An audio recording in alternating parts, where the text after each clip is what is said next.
People in England are not only struggling to pay their energy bills and electricity bills, when you compare it to other nations like China, they've got a lot nicer transport. If you compare it to nations like China, where they put up skyscrapers almost instantly, very, very quickly, the British barely own their railway. This is what £22 a day gets you in London. Guys, hello, welcome to Stoneleigh Station, station on the outskirts of London in Zone 5. Now, I'm here today to not just show you the kind of state of affairs that we're living in, I'm also here to show you the cost of living in the UK and why so many people are leaving the UK and struggling to pay their bills. I know inflation is happening around the world, but let me tell you, there is nothing worse than what is happening in the UK at the moment. Right now we're at one of the stations, the prime British Railway, one of the most famous in the world. Well, let me tell you, it's also the most expensive in the world. And if you take a look at the station, does it look like it's the most expensive train service in the world? Not really. When you compare it to other nations like China, they've got a lot nicer transport.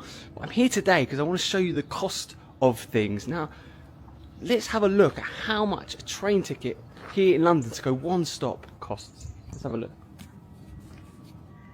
Alright, so where do we want to go? One stop up? So we'll go to... Let's go to Epsom. It's 2 stops on the train. One way, that's about 6 minutes this. 5 minutes on the train. Comes to a total of £4 and 10 pence. £4 and 10 pence. That's to go one way. That's not to even return. That's just one way ticket. And if you go back and we go 3 minutes on the train, let's go to one way. £4. It costs £4 just to go 3 minutes on the train. It's quite phenomenal, really, that, isn't it? And guess what? So the train service here is once every half an hour. So to go up to London, I'm going to be waiting here for another 20 minutes for the next train. Once every half an hour. But let me tell you, the train service doesn't even run every half an hour here. Yesterday, there were almost no trains yesterday because of rain. Believe it or not, I can show you the state of affairs. How much does it cost to go to get a travel card from here? Let's have a look. Travel card 6. So this is to travel around London all day. £15.90. But that is off peak, I believe. Travel card, 1 day, anytime day. So this will be the morning and the evenings you can travel in as well. £22.60. £22 just to go 20 minutes on the train into London and then just take the tube as much as you want all day. This is the kind of ticket you need to travel to work. If you're traveling around for that day and you've got meetings, it's going to cost you £22.60. And this is only 10 miles outside of London. This is Zone 5, so it's not outside of London. It's actually technically one of the London zones. And they're doing a little bit of renovation work here at the moment, and it's been going on for the last year and a half. As you can see, this is what it's looking like. Pretty slow in actual standards. If you compare it to nations like China, where they put up skyscrapers almost instantly, very, very quickly. Here in England, we struggle to put up a bridge. All they're doing is putting up the platform bridge. And a little bit of a new ticket office area. And it's taken a year and a half, believe it or not. Crazy, right? This is what £22 a day gets you in London. Quite phenomenal, really, that, isn't it? Guys, did you see those train prices? Absolutely astronomical, right? Want to actually save money on your British railway fares? Trip.com is the answer. They have a number of features that can allow you to save money. The first one, the split ticket feature. Now, the split ticket feature enables you to save money and up to 30% averagely on each ticket using the split ticket. And it gets better. They have a best price guarantee, so if you find the fare cheaper elsewhere, they'll refund the difference. Great, right? And guess what? There is no booking fee, so you never have to pay a booking fee again. Wow. if you want to start saving today, guys, what's really cool is they've got offers on at the moment. If you type in hashtag BTS13, smash it in on the trip.com app, and you can start saving. So guys, it's not only the cost of the transport, which is really, really high in England, it's also the inflation, energy bills, electricity. Apparently, the energy and electricity bills have gone up 50% in the last 2 years. Do you think the salaries in the UK have gone up 50%? They have not. People in England are not only struggling to pay their energy bills and electricity bills, they're also struggling to pay their rent. Now, rent is some of the highest in the world here in London, but let me tell you, salaries are not the highest in the world. And rental prices in London will probably cost you around, as an average, of around £2,000, £2,500 a month. A really basic bedroom in London probably set you back about £1,500 these days. It is absolutely phenomenal. And the rates of things have just absolutely soared and gone through the roof in the last couple of years. And it's kind of left England in a little bit of a sad state of affairs. If you look at this, this is London Zone 5 area. And this is what we're looking at. This is how it all looks, the local area.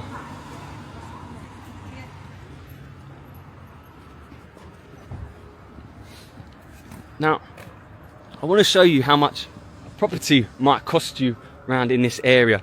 Now, average rents in London are probably about 30 grand, but not very much in the grand scheme of things.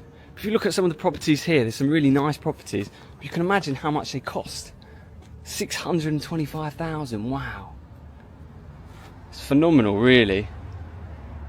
Rosedale Road is just there, 625,000. Take you a long time to pay that off, I think. Yule Park Way, wow. Nearly £1 million. It's a lot of money, isn't it? So guys, you can imagine how much housing here is. It's just quite phenomenal. And if you're earning 30 grand a year and you're paying taxes, you're paying council tax, you're paying electricity and energy bills, which are 50% more than they were 2 years ago. You can just imagine how long that will take you to pay off that house. We've got the most expensive trains in the world. I mean, I used to pay about £250 a month for my train fares. And actually £250 a month for train fares is actually very good. Nowadays, you're probably close to spending about £400 on train fares here in a Zone 5 area of London.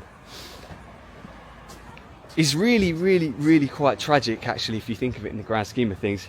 I mean, even the cost of groceries is just astronomical here. And the cost of food and restaurants is just unheard of. A plate of food in a restaurant would probably cost you about £12 to £14 these days, if not more. And a drink on top of that, you're probably looking at least £20 for a bit of food here in London. I mean, a cup of coffee in London would probably set you back about £3, £3.50, £4 now in this day and age. You can't get a pint of beer for less than £7. Cutting the barbers here will cost you about £14, £15, which I guess in the grand scheme of things would make sense with inflation, but the actual rate of salaries in London has not increased as much as inflation has. And we're in a little bit of a situation in the UK where there's a lot of people actually leaving the UK, and they're leaving to go to places like Thailand, work abroad as digital nomads, because life is actually much better outside of the UK. And those houses you saw for about 600,000, 500,000, let me tell you, you get a property in the UK and you'll be paying serious money. You might be paying something like £2,000 a month, and your flat will have mould. Let me tell you, it's quite common. It will have mice, and it's quite common. It's not done up places like they have in Asia. I mean, if you do a comparison, I mean, if you compare it to China, you get really nice apartments for, you know, £400 a month, £500 a month, even as little as £300 a month. Some people are paying 250 quid a month. Here in London, you cannot get a one-bedroom apartment for less than 1,500 quid, and the chances are it has mould, it has damage along the ways, and all sorts. I've stayed in some really, really rotten apartments in London, and it's all we can afford. I think what I meant to say about train fares actually in the UK is our train fares are the highest in the world. Now let me explain to you why the train fares are the highest in the world. Because not only is England super expensive, but the British barely own their railways. Now the railways are owned by the likes of Hong Kong MTR, East Japan Railway, Italian Railway. As you can see on this, a lot of the British railways aren't actually owned by the British.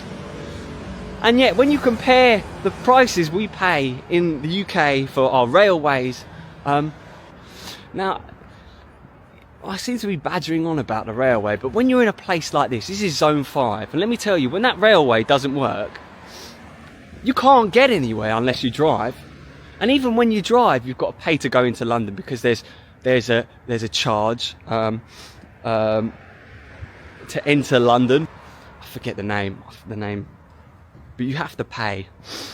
You're essentially stranded here without the trains. You know, that is the madness of this place.